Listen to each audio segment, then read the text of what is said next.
Pagi ya Tuhanku, dengarlah seruku,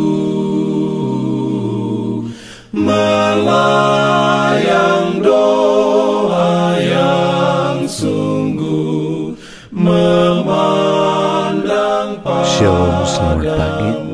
Berjumpa lagi dengan kami Pionir Sario Media Ministry dalam program Renungan Pagi. Sebelum kita lanjut, mari berdoa.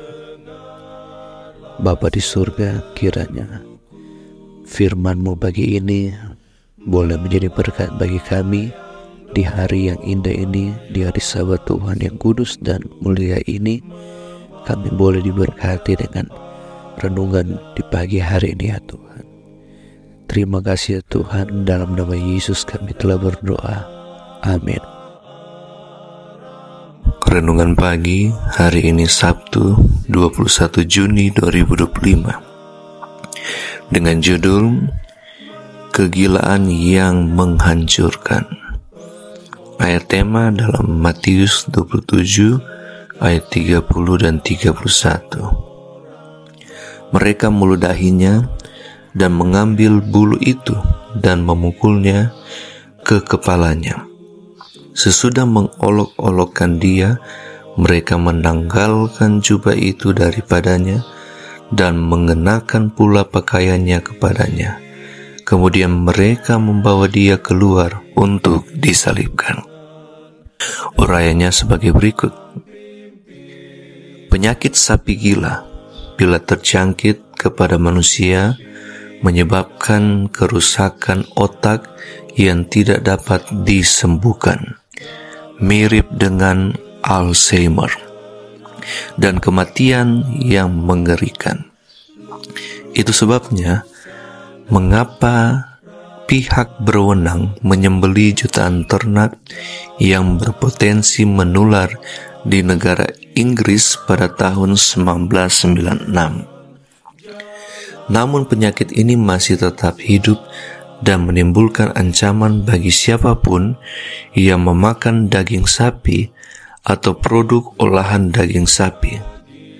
Prion penyebab penyakit dapat menular dengan mudah ke spesies hewan lain, dan mereka bahkan tidak dapat dibunuh dengan pasteurisasi atau pembekuan.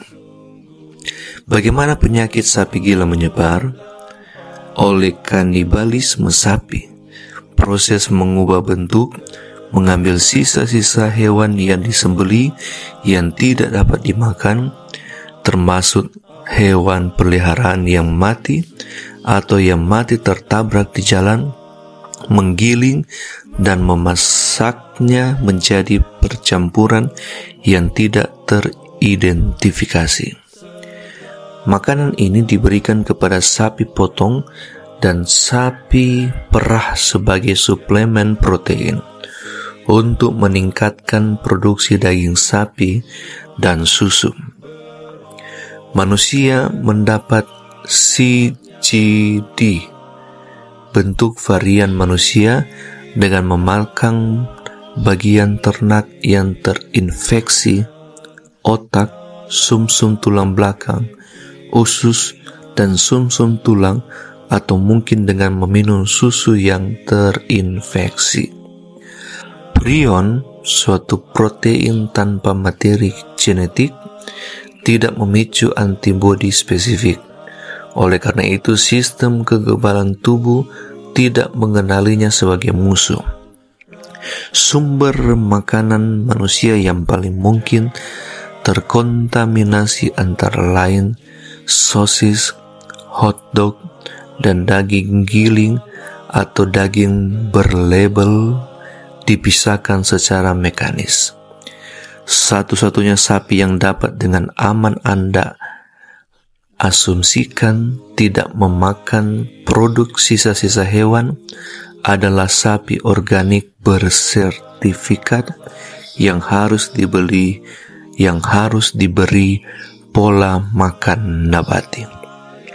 Hati-hati, penyakit ini bisa tidak terdeteksi selama bertahun-tahun, dan tidak ada tes yang bisa dilakukan untuk mendeteksi hewan yang terinfeksi sebelum mereka mati. Itu sebabnya ini sangat menakutkan. Saya bertanya-tanya, berapa lama prion dosa dan pemberontakan ada dalam diri Lucifer sebelum terungkap dengan sendirinya? Tuhan bisa saja menghentikannya sejak awal. Dia bisa menghancurkan kegilaan Lucifer sebelum agen mematikan itu memasuki pikiran sepertiga malaikat dan kemudian umat manusia. Namun dia tidak melakukannya. Dosa harus dibiarkan berjalan dengan sendirinya.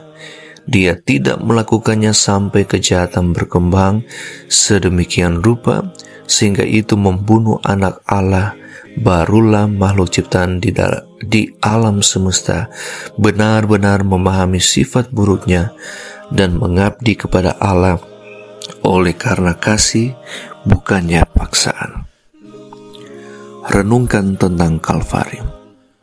Bagaimana perasaan Anda tentang Allah yang menghargai kebebasan pilihan Anda sedemikian rupa sehingga Dia mengizinkan orang-orang untuk membunuh anaknya daripada memaksa mereka tunduk? Demikianlah renungan di pagi hari ini. Mari kita berdoa.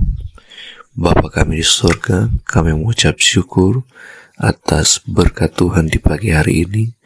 Melalui renungan pagi hari ini kami boleh disadarkan betapa kami memerlukan pertolongan Tuhan dalam kehidupan kami. Kiranya Tuhan memberkati kami terlebih sepanjang hari Sabat ini. Kami tetap menyembah dan memuji memuliakan nama Tuhan saja. Bukan dengan paksaan tetapi dengan tulus hati kami datang menyembah Tuhan. Berkatilah kami sepanjang Sabat ini Tuhan. Dalam nama Yesus kami telah berdoa. Amin.